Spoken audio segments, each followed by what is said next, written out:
Hello, everyone. Thanks for coming. I want to start with a disclaimer, because you know the conference theme is To Infinity and Beyond. And this talk will be about almost like the opposite. It's about how I create very specialized tools that help me with my specific testing that I do. So I had to talk to the program committee, and they were okay with that. So no need to report me. Let's start with a small testing exercise. So this is a QR code that we use in Sweden when we log in. And every second, there is a new QR code. And each QR code is supposed to be unique. So as a tester, how do I test that the QR codes are unique? Do we have any testers here? Any ideas? How would you go about? Yes? You can't be totally sure, but you can test set a set of IDs and you make sure that those are unique, and then that's a level of confidence. Okay, yeah. Yeah. You could do some sample testing to see that, yeah, it looks reasonable. And back in the old days, I probably would have talked to the developer and asked them, you're sure that it's unique QR codes all the time, and you can look at the log files and stuff like that, so you will notice if it's not unique? And they would probably say, of course, I built this. Of course it's unique. But nowadays, things are different. Because with the LLM programming, it took me 15 minutes to create this tool. The QR code duplicate detector. It's a web browser plugin that scans the network traffic. And when a request is made for a QR code, it recognizes that, and it takes the QR code, stores it, and it keeps doing that. Every new one, do we have this already? No, and then you just keep checking for duplicates all the time. So I can have it in the background running for free whenever I do my testing. I can just leave it there. It will stop after 5 minutes, and I say, yeah, they were unique. Great. I can keep it for weeks if I want. Very cheap and extremely funny. It was also, when I did it, I thought like this, wait a minute, Rikard, isn't this reaching too far? Do you really need this tool? But I thought, yeah, but what the heck, it's fun, I will do it. So I did it. So I'm about to do some login testing now. So I also created a SAML collector. So we have SAML responses. So it collects all of those when I do my login and log out. And it's easy for me to export them to files so I can do further testing.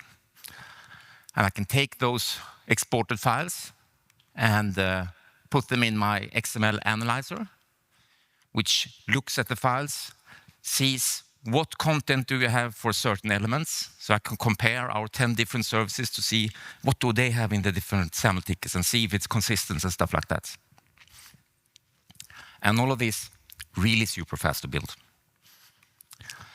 My name is Rikard Edgren. I live in Karlstad in Sweden. I work with testing of digital infrastructure for healthcare in Sweden. It's 1177, familiar for all Swedes. I was at Øredev in 2011. On the 11th of November, at the time 11:10, I gave a talk on binary disease. So I think it was the same for you when the LLMs arrived. Wow, fascinating. What will happen? And I tried to use it at work, and I found it was not useful at all. Yes, they could write something that looked like a test strategy, but it wasn't my test strategy, and it wasn't good. So I really tried to make it helpful, but it wasn't helpful. It was really entertaining, though. You could have a lot of fun with them, because the hallucinations and stuff like that, and keep going. Couldn't help me. But last summer, Claude 3.5 arrived. And it was good at programming. Really good. And if it's simple, it's really good. And for a test tool that I use on my machine for me, I don't need the perfect code quality. I don't think about maintenance problems. It's something that helps me right here, right now. So for the last year, I make about at least one new tool every second week for the testing of the things I do. I do some testing. Wait a minute. Wouldn't it be nice if I... And then we have an idea. I'm a very weak programmer, so I've created my own tools before, but then it will be one tool every 3 years because it takes so much time, and you only do it when you really, really need it. And now you can do something, just give it a shot and see what happens. And typically they're very specific. They only work for the services I test, something for me here and now. I use Cursor, which is an IDE that you can tell to use this AI model, and then it gives you a result, and it can interact with your code base, so it can create 10 files or 20 if you need them. It can create unit tests and stuff like that if you want it. And it's working fine for me. I have friends who say that Claude Code is even better. But that one didn't exist when I started with this, so I'm stuck with what I'm familiar with. I see the LLM as a mega fast, ultra junior developer that knows almost everything, but at the same time, it knows nothing. So today, we have done the intro, and the major part will be that I'll show you different examples of types of tools I have made that maybe you can make as well. I will tell you a bit of things I've learned. I will tell you a bit about syndromes of the LLMs that we need to be aware about. And I hope we have some time for a few questions at the end. And my goal is that at least one of you very soon will have a new tool that helps you with your testing. So the first question is, when do I need a tool?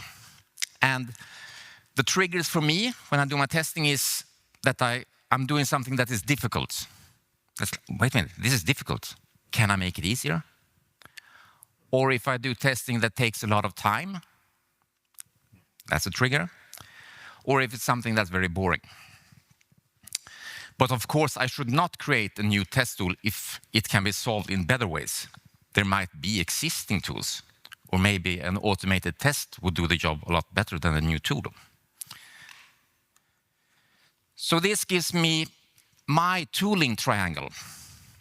So here we have something that's difficult, something that takes a lot of time, and something that's boring. So if it's something that takes a lot of time and is boring, that for me is a sign of automation. This should probably be an automated test. If it's important, then we create the automated test of it. Oh, sorry. This doesn't work. Yeah. If it's something that takes time and is difficult, that's the custom tool. That's where I think I need something more here that helps me. If it's something that is boring and difficult, then I think I don't understand enough about this, because it rarely happens that something is boring and difficult at the same time, because you're curious as a tester. So I need to understand more. Sometimes you have something that's a little bit of everything, and then you can start wherever and see what happens, because you will learn stuff in the process. Your tooling triangle probably looks different, so I encourage you to find what it looks like. It might not even be a triangle. So what you need to do this is you need to have the ability to recognize a need or an opportunity that, yeah, here's something we can do. And you need technical understanding of how it could be done. So a lot of my tools are based on the web traffic because it has web services. So if you look at what you have in the web traffic, you can find stuff. Whoa, wait a minute. This is useful, like the QR code. Yeah, I can store that.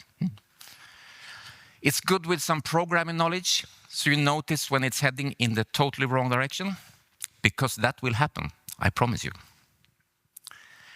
And it's very important with testing skills so you can evaluate the tool and pinpoint any problems. So exploratory testing, even more important now with these AI-built tools. If you have this, you can try, you can test it, you can redo it, and sometimes it doesn't help you at all, and then you just throw it away. You spend some time with it. Maybe you learn something in the process, and that's fine. So here are some examples of prompts.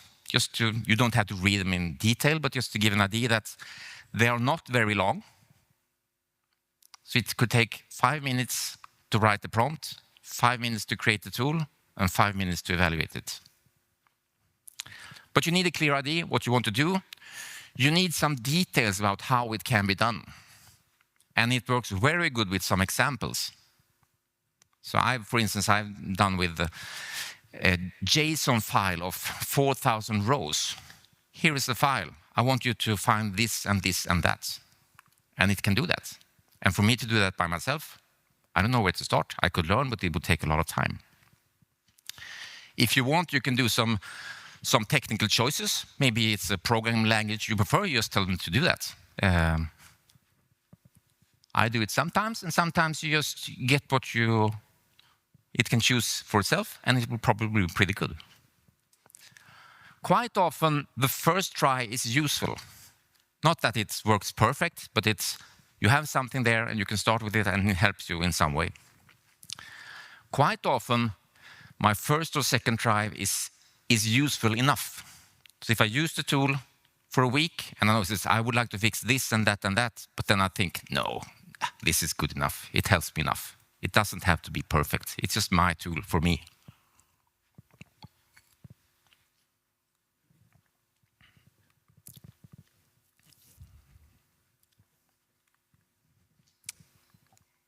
I'm going to skip this one. It's double. It's so slow. Too bad performance. So I'm going to give you some tool categories because I think that might help you to think about how can I do something like this with what I test. So the first category is passive scanning. And the idea is that you have something that runs in the background while you're doing other things, and it scans things, and if something is wrong, it will tell you about it. So you get this testing for free. So an example, we have the 1177 Sidekick. So whenever I test on these pages, it checks some basic things, like the header and the footer and some HTML stuff. And if it's a problem, it will notice and tell me. I can also tell it some text that need to be there. So here it's John Björk. That's a test person I use. So if it doesn't say John Björk, it will tell me it's not John Björk. Which can happen because John Björk has a middle name. And some services write the middle name and some don't. So you can get a difference. So it's testing in the background, whatever you do. I also made a plugin to OWASP ZAP proxy that checks if there are personal numbers in the Swedish personal numbers in the traffic. And if it's in the URL, that's a big no-no. You can never do that because it can end up anywhere. If it's in the request or the response, it's more like a warning. Have a look at this because it might be okay. In some circumstances, you enter a personal number as a doctor, and then you need to send it to get the correct response.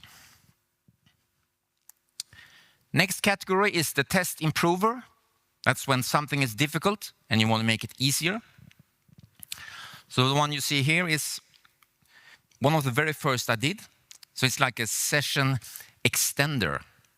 Because when you're logged in at 1177, maybe you're reading your journal for 7 hours because you're so into it. And you don't want to just be totally logged out while in that process or when you're entering a form or something. So it should be possible to have a session for a long time, as long as you're active all the time. So if you're inactive for 20 minutes, you will be logged out. So I had a problem with this because I went to lunch, and when I came back, I was logged out. And you know what I mean? It's a difficult test, but with this tool, it just refreshes the page, checks that I'm still logged in, and it could run overnight. And the fun part with these tools also need to be told. I tested an IDP, and this didn't work. So after 1 hour, you were logged out immediately. This not in production, it's test stuff. But the tools help me find stuff easier. When they fix it, I can do the test with my tool much easier.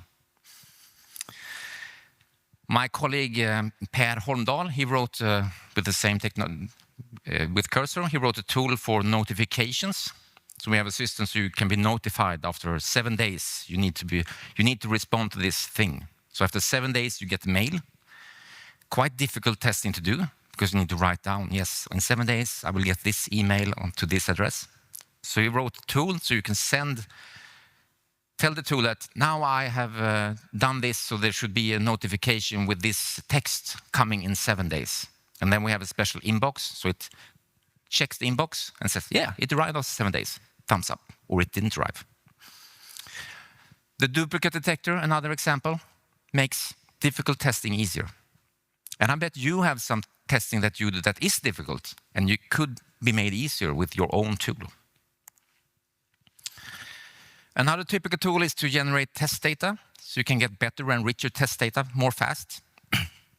So to the right is a SOAP test data generator, because we use SOAP. This is old technology. It's like 15 to 20 years, so it's SOAP. And with this tool, you can take a SOAP XML, you paste it in there, and it will analyze all the elements that are there, like in a big long list. And then I can enter, what do I want to be in my new test data? I want these 5, 20, 50 different things. And I want it to be 200 posts. And I send it in there, and I get better test data. This is a tool I made earlier with Ruby scripts. And I made like one for each service contract we have. But this is generic. It takes any SOAP. To the left, we have the test strings together. This was an idea where I thought, now I'm making something really great. This would be like a web page that testers all over the world can enter their favorite strings. So anyone can access them. So you click on string and you get them in clipboard and you paste it. Instead of writing just fast for 1, 2, 1, 2 all the time, you get new and rich test data. I tried it with my colleagues, and they were not as keen as me. I still use it. I have an accelerator on my machine, so if I press Control-Shift-1, it accesses the API and receives a random string, and I can just paste it for difference. But it's more for just me, and it's not so many. And we also had some concurrency load problems with the tool. So when we did some load testing at my company, all the contents disappeared. So I tried to fix it with the LLM, but I'm not confident. The LLM was confident that it fixed, but I'm not confident. So it's not public, but it is actually available on this site if you think, yeah, this is interesting. I want to try that. But it's totally on your own risk, but it is available. And test data in many circumstances are so important. So for me, where I work, our tests are not better than the test data. It's super important, and you can create better test data faster with tools. Probably you already have tools for this, but you can make new tools that make this little diversion. Another category is to create your own validation tool. So you can validate that the content is correct, and you can troubleshoot problems much easier. So in Swedish healthcare, we have something called DocBook, which is a standard format that is super big. So you can write like any type of book in the whole world, you can write with a DocBook. But in Sweden, we said that, yeah, but these 15, 20 elements, that's what's allowed for us. So not the other 1,000, but these 20 are allowed. So you can format your text. But we have never had any validation tool that is correct and that you have the right sub-element for the right element and stuff like that. So, but when we with Claude, well, then I can make one. So this was a bit more ambitious, the RivTia DocBook. So it can validate the rules that we have. It can show a preview and create test data. I can use it at Oracle when I do my testing of your inbox in 1177. Does it look like it should look? I actually gave it to a few caregivers in Sweden that were working, creating their own DocBook. So we had a meeting and I showed it and they got it. And I have received 0 complaints about this tool. And you know what that means? No one is using it. Yeah. But I use it, and it's useful for me.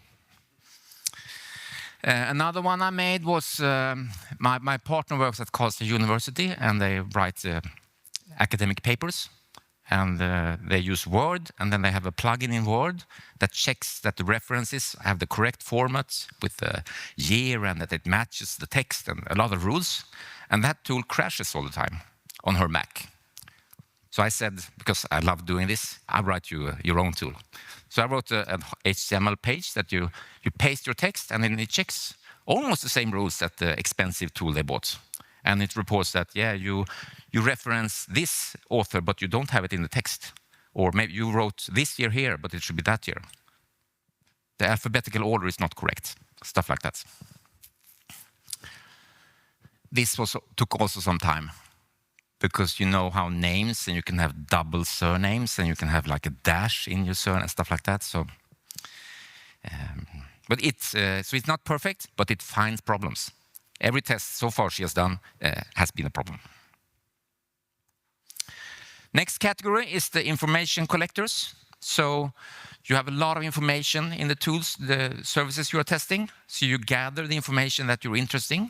So you get it in a better way, and then you can do more tests of it. Maybe you can write a new tool for what you gathered.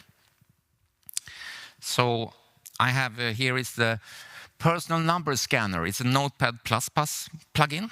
So it's the only C++ tool I've written. So in the file, it lists all your personal numbers and how many times you have it, and if it's a valid test person or not. And I use it to see what we have and find more personal numbers. And you can also use it to check that if you send a log file to someone, it doesn't contain a personal number that's real. I did a JMeter plugin. It was a listener for SAML responses. So it decoded it and put it in plain text. So I could see the actual SAML plugin response I got when I did my performance test. And it enabled tests like you start on top, and then you put the arrow down and you hold it. So it scans through all your SAML responses. And if something is very different, apart from the time, something is wrong. Nothing was wrong. It was super stable. But it was very nice to have my own JMeter plugin. Last tool category is the visualizer. So that's when you take information and you visualize it so it's easier to interpret for you. And this is the latest category. I added it on Tuesday. So I had to create a tool. So I have two examples. So I was at the Italian place near Hylle station, and I had dinner, and I wrote the prompt on my phone while you're having the dinner. And then I got to the hotel, and then I entered it, and it produces the web traffic analyzer, which looks at your whole web traffic, and it like sorts and collects what you have, different file types, and it's you have the green bars, which file size is the biggest, and so you can understand more about the web traffic that your service is producing. This is not ready yet, but still there's something here. This will help me to understand more. And then we have this soccer tool, because I'm a soccer trainer for girls 15 years old. And this year we started with 11 persons on the pitch. And it's much more important with your positional play in defense. So how your team together, aligned, to the left and to the right, up, down. So the red dot is the ball. So when you drag the ball, all the circles will move to the position where I want them to be. So we can see that this is, if you're on this position, you should go over there. So if we have a tight positional defense, very hard to get through. The girls didn't care at all about this, but I found it very funny. I also added, so it was customizable, so you can, if you play 3-5-2, then you just arrange the circles as you want. So you can do some triangulations, it moves nicely. It was done in Python. So this is the prompt I wrote on Tuesday for the web traffic analyzer. Basic idea what I do, don't need to read it, but some details what it should gather, and that it should create the bar chart and the table should be sortable, and yeah, first version worked. Not perfect, but it worked. Now this slide is for the 1% of you that like slides with a lot of text. This is for you. So what I've learned so far is that the easier and more simple things we do and the more specific, the better the results. If it's very narrow, the results are good. When the code size increases, it gets more difficult. And for the more ambitious things, I need to review the changes that it proposes because it can make up a lot of stuff. But in the beginning, it's vibe coding all the way. And if you've been to talks here, you say, what's next step after vibe coding? We need to do this. But I don't really care. The vibe coding is good enough for me. For my purpose, it works. If I know exactly what I want, Claude 3.7 is the best one for me, because it does exactly what I say it to do. Claude 4.5 is much more creative. It introduces new features, which sometimes is good. It can be good features. So if I really don't know exactly what I want, then 4.5, perfect. I have seen better results with Python and JavaScript compared to C++ and Java, even though it works for that, but more bugs, more things to fix. I find it very strong with plugins. So for instance, how do you write a JMeter plugin? Yeah, there are some information over there. It's not that easy, but the LLM is very good at following instructions like that. It writes pretty good requirements. You can write them afterwards if you want. That's nice. And it writes a lot of documentation. So for the latest tool, it produced 7 markdown files in the end. Yeah, I just need to write the getting started. And then we had the installation guide, and then we had the README, and then we had the functional description. 7 files. It would have been enough with 1 or 2, but it needed 7. My first prompt nowadays, I try to tell him everything I know. This you should do. But after that, I do one thing at a time. In the beginning, I tested for 5 minutes. I found 5 bugs. Here are the 5 bugs. And to fix those 5 at the same time was not a good idea. So one thing at a time. Sometimes it's extraordinarily capable. There have been some times when I think, is this really possible? Okay, let's give it a try. Yes, it was possible. Wow. And sometimes it's extraordinarily stupid and do mistakes that the real programmer never would do. But then we can test and find that out. You can write pretty good unit tests, but more guidance on that. I had one situation where it created its own unit tests, and there were errors in the test data. So they were conflicting.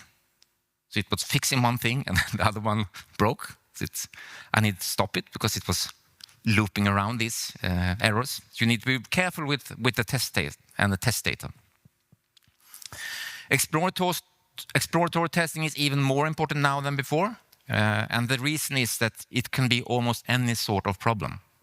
With a normal programmer, you know that it could be something here, and he's not that good with GUI and stuff like that. In this case, it's non-deterministic, and anything can happen. If I found a simple bug, I will just paste the error, and it will fix it. If it's a more tricky bug, I will pinpoint more details so I know exactly what's happening. Maybe I even can find the code line where it is. And that's needed because otherwise it will go around the problem in different ways. It's possible in Cursor to write certain rules and so tell them about stuff. And I've experimented with that. I did one where I told it that you are a junior developer that's really good at coding, but you have problems understanding the big picture, so you need to ask me follow-up questions. And the results was really bad, actually. So I asked it, have you noticed that the code the last day has been quite bad? And it really answered, yeah, I think I might be confused by these instructions about the junior developer. But I can say that I have compared using Cursor and GPT-5 and only ChatGPT-5. And ChatGPT-5 is nowhere near the capabilities of the tool around it. Or like if you use Claude Code, you get the package, so it gets so much better. It's like a super, super advanced prompt that you will never understand how it's written. Sometimes the result is not that good. So I had the idea that I want my documentation to come for free. So I will speak when I test, and it will, with voice recognition, it will document my testing. So this is where I just said things I was doing, and the first line is almost good, but then it just goes berserk with repeating lines and makes up words that doesn't exist, even characters that don't exist. It was possible to make the voice recognition good, but in that case, it took 3 times longer than my actual speaking. So if I spoke for a minute, it would take 3 minutes to write the documentation, and then it didn't make sense anymore. I tried to tell it to do a WordPress theme because we had accessibility problems. I think, yeah, it can fix it. It's modern, everything will be good. And it was awful, awful results. In general, GUI is not that good. And finally, I had a tool that launched a browser. So I wanted the dev tools to automatically open when it's launched so I could see the details. And I couldn't get it to work otherwise. I write the tool. And then the LLM had real big problems creating this. Big problems. And suddenly it came up with the idea that whenever a new window appears, I will open up a new window. And when that new window opened up, it needed to open up a new window. That needed to open up a new window. And I heard my CPU on the machine just going wild. So I really fast succeeded in killing the process, and my computer was saved. So that's it. It can do things that are stupid. So a bit about LLM syndromes. So this is a list from North American testers Michael Bolton and James Bach, and things that are general, and they are inside the LLMs, and they can also be seen almost like features. It's just the way it is. So in bold, I have the stuff that I have seen more of with my AR programming. So it's not very curious. It doesn't ask for the clarifying answers from me. It hallucinates and makes up things. It is quite arrogant. It always says, perfect, you have created the best tool and it works in these ways and it's super, super good, even though it's not true. It can be quite manic and just produce more and more stuff for you. And sometimes it can be incorrect and it doesn't realize it. It maybe even say that it is correct even if I tell them it's not correct. The worst one I've experienced is the forgetfulness. So if I work with something for a longer time, it introduces a bug that we fix. And then next thing it does, it introduces the same bug as before. And I tell it, please do not introduce this bug anymore. It's supposed to work this way. And then it introduces the same bug again because it forgets things. It can also be a bit lazy. And I've seen this more recently where the LLM doesn't want to do too much work. And this is a cost thing. It doesn't want to compute too much. So if I say, can you check the search functionality? It will tell me, could you please look up which file it is? But you have all the files here. I want you to do the work. So it's a bit lazy sometimes.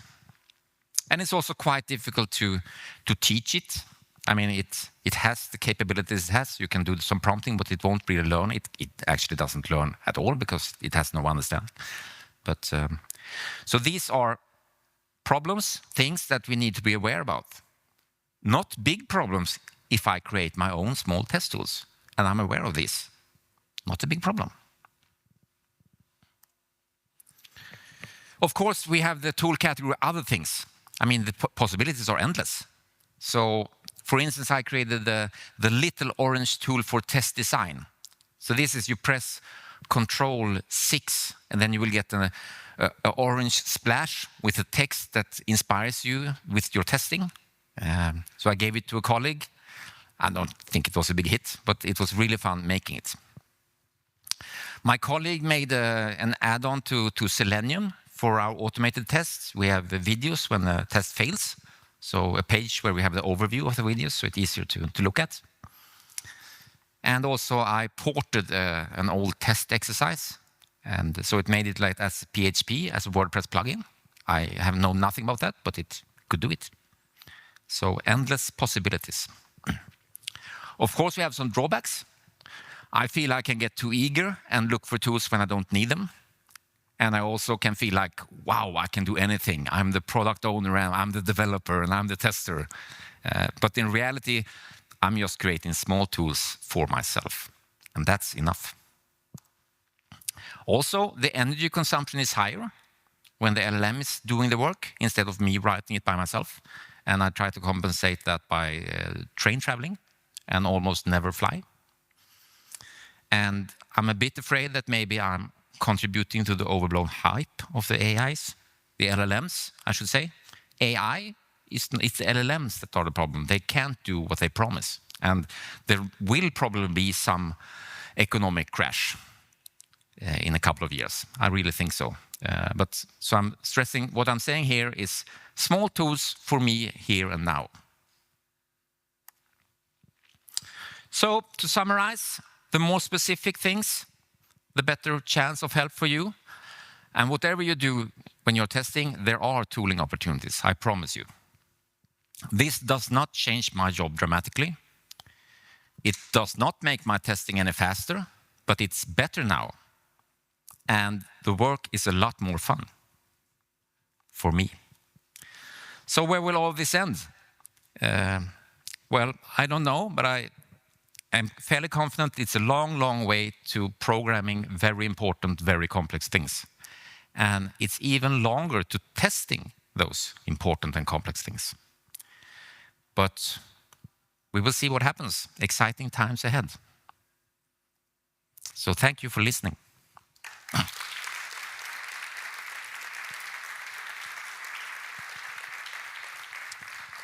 And we have time for questions. But you can leave if you want, but we have time for questions.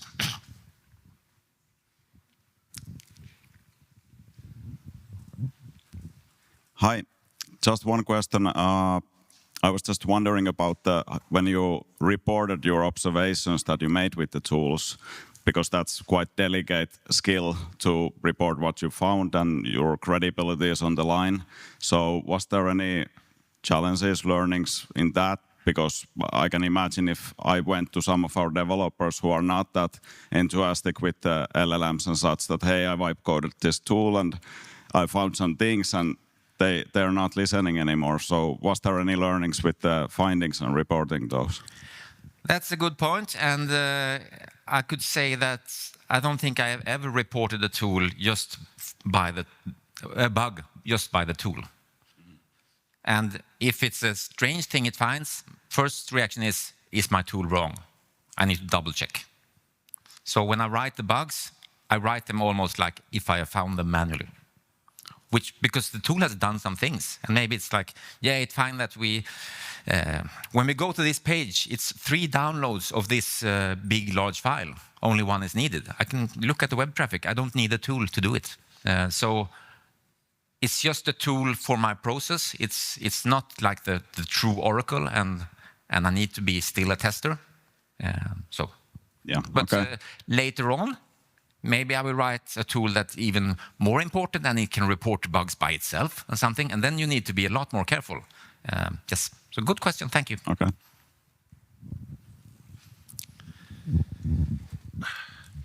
Hey, might be related to the last question.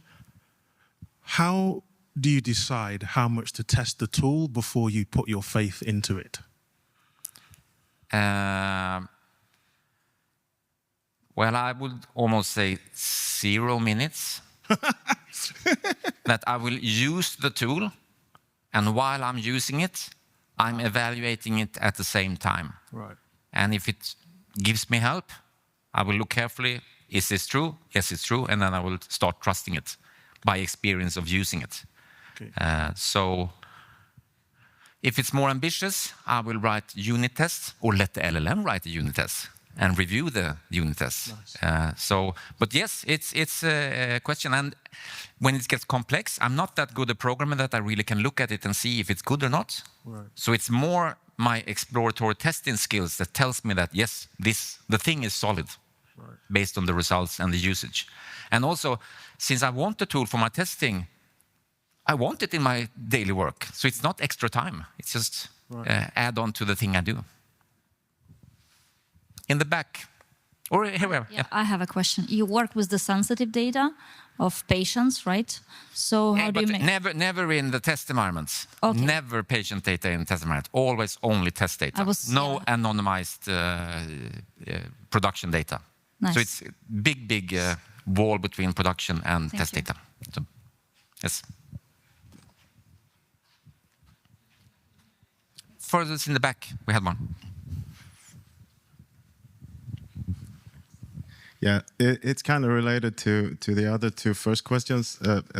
I'm thinking about the aspect of usability with the tools you're doing. Do we ever think about, like, is there someone else who's going to use it? Or I think we all have this kind of uniqueness when we do these tools. We don't want to have it too clean. We want to have it unique for ourselves in a way. But is there an aspect where you ever think about that when you're doing these tools?